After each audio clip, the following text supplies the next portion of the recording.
Assalamualaikum sahabat AW Kertapati, kita kembali di Opini AW Kertapati Channel. Ada video yang beredar di berbagai media sosial bahwa Bang Haji Rhoma Irama ini silaturahmi atau sowan di kediaman Habib Rizik Syihab. Iya, nggak boleh kosong. Iya, mudah-mudahan Ridho bisa nerusin cita-citaan tuh perjuangan. Mudah-mudahan ya Rob, ya Rob, ya Rob. Masya Allah. Ya 17 tahun terus. Oh iya, kita foto di sini, di sini, di sini. Ayo, ayo, ayo sama-sama. Ayo, harus dong. Kalau nggak ada foto, nggak mungkin. Tapi beberapa pihak meragukan tentang video ini, bahwa video yang menyebutkan dan menarasikan seolah-olah Bang Haji Rhoma Irama datang ke kediaman Habib Rizik Syihab itu adalah hoak. Ini diperjelas oleh keluarga Bang Haji Rhoma Irama sendiri.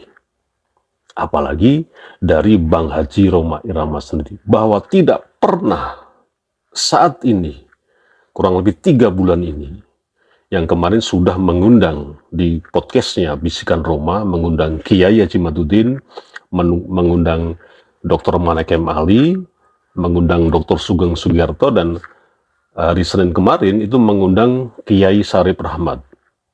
Dan berikut ini informasi sekaligus konfirmasi dari Kiai Sarif Rahmat yang menyebutkan bahwa berita itu adalah berita hoak. Video yang menyebutkan bahwa Bang Haji Rhoma Irama ketemu dengan Rizik Syihab pada saat-saat ini itu adalah hoak.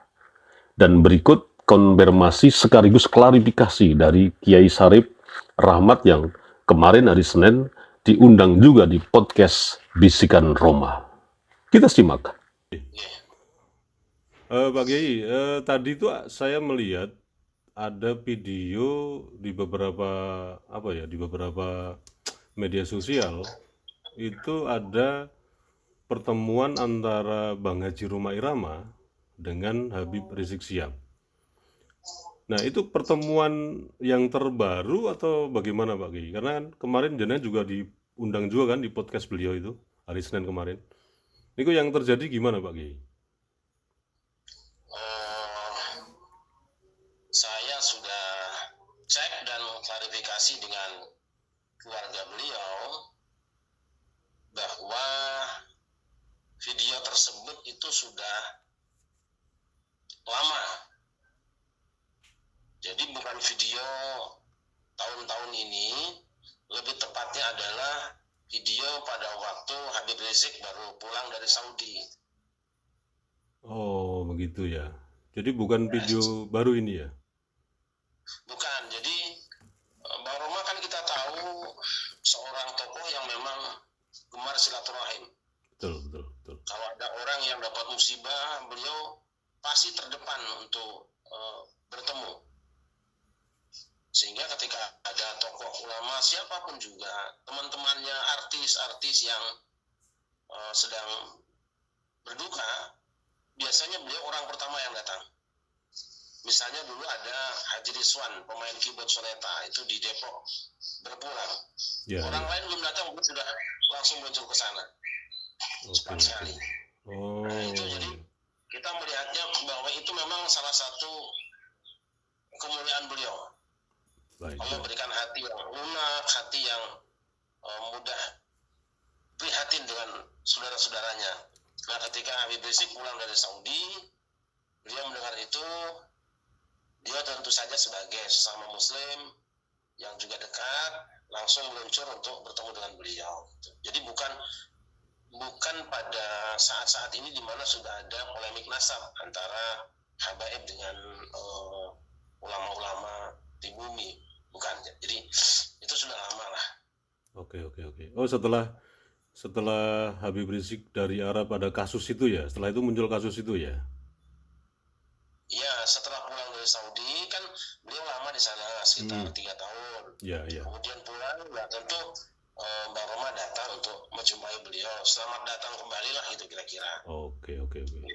Nah, ini tujuannya sebetulnya bagaimana Pak Kiai? Tujuan dari para Balawi ini memframing terus, apalagi ini kan ya dari jenengan sendiri sudah diundang kemarin dan tokoh-tokoh yang lain seperti Pak Ali, Kiai Madudin, Dr. Sugeng ini, apakah memang sangat berpengaruh sekali Pak Kiai ya adanya Bang Roma ini, atau bagaimana sebetulnya yang lebih terkonfirmasi lah dari jenengan pendapat beliau ini mengenai para klan Balawi, karena masih simpang siur juga ini.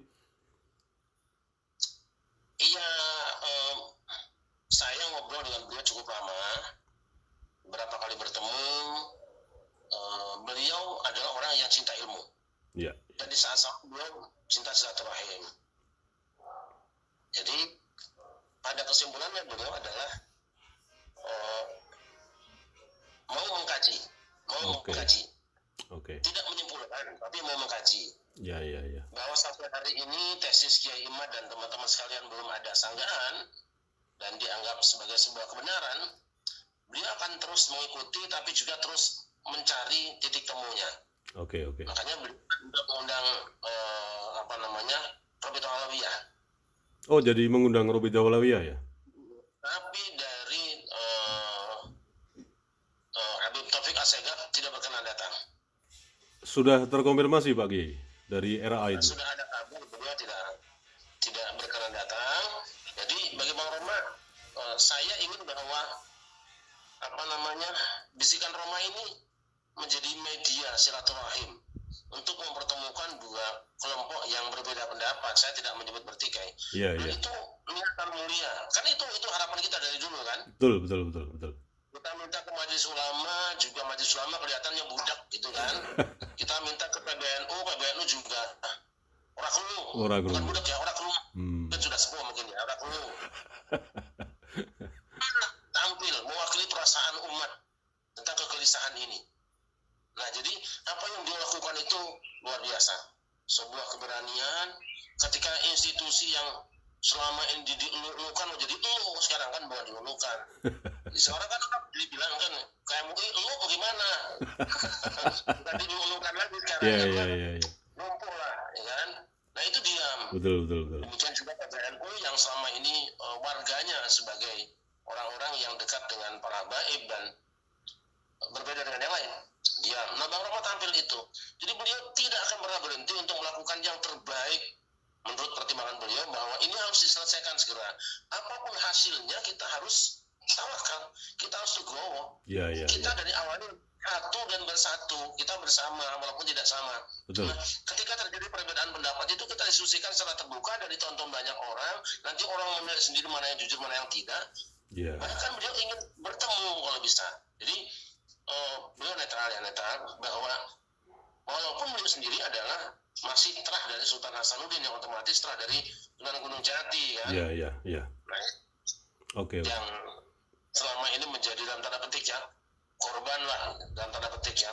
Dan Betul. mungkin patut dicatat juga kalau beliau sekarang agak kencang bicara karena beliau adalah terah dari Pangeran Jayakarta. Yang namanya ibu kota Jakarta itu diambil dari mbah beliau. Iya. Tapi tanpa mengagung-agungkan ya, itu hanya sebagai konfirmasi aja kan. Beliau juga tersambung dengan Sunan Gunung Jati ya. Tanpa mengagung-agungkan kan itu ya. Beliau tidak mau. Sama sekali. Tidak mau. Tapi saya tahu gitu karena saya punya buku silsilah dari Pangeran Jayakarta. Kebetulan saya dulu setiap bulan sekali diminta mengisi pengajian Sabtu ketiga tiap bulan di Masjid Salafiyah Pangeran Jayakarta. Jadi saya dapat itu buku tebal tentang silsilah. Tapi beliau sendiri, saya kira beliau pura-pura tidak tahu aja. Memang gitu ya. Dia sangat tahu. Karena kuburan ayahnya kan di situ juga. Iya, betul. Ya kan? Dan ini banyak yang nggak tahu ya. Banyak yang belum tahu kalau beliau itu ternyata masih ada terah dengan Pangeran Jayakarta. Karena tidak diagung-agungkan kan begitu Pak Kiai ya. Beliau tidak mau. Dan berulang kali beliau mengatakan kalau bisa janganlah disebutkan saya ini dari mana. Karena luar biasa. Saya harus berbuat, jadi nilai saya itu ya karya saya, Betul, betul. gitu. Itu luar biasa. Nah, jadi berbeda dengan yang ini kan, jualan di badan saya ini ada jaket hijau misalnya, Iya, ada iya. darah cumi yang biru itu, belum apa? Iya, iya, iya. Oke, oke. Sebelumnya, mohon maaf kalau ada kata-kata saya yang salah, dan terima kasih sekali lagi Pak Kiai atas kesediaannya untuk video call untuk mengklarifikasi soal video yang beredar di media sosial bahwa ternyata tidak benar Bang Haji Rhoma Irama bertemu dengan Habib Rizik dalam waktu yang saat-saat ini. Itu adalah video lama. Ngoten Pak Kiai nggih. Nggih. Matur suwun. Assalamualaikum Pak Kiai. Nggih. Assalamualaikum warahmatullahi wabarakatuh. Nggih.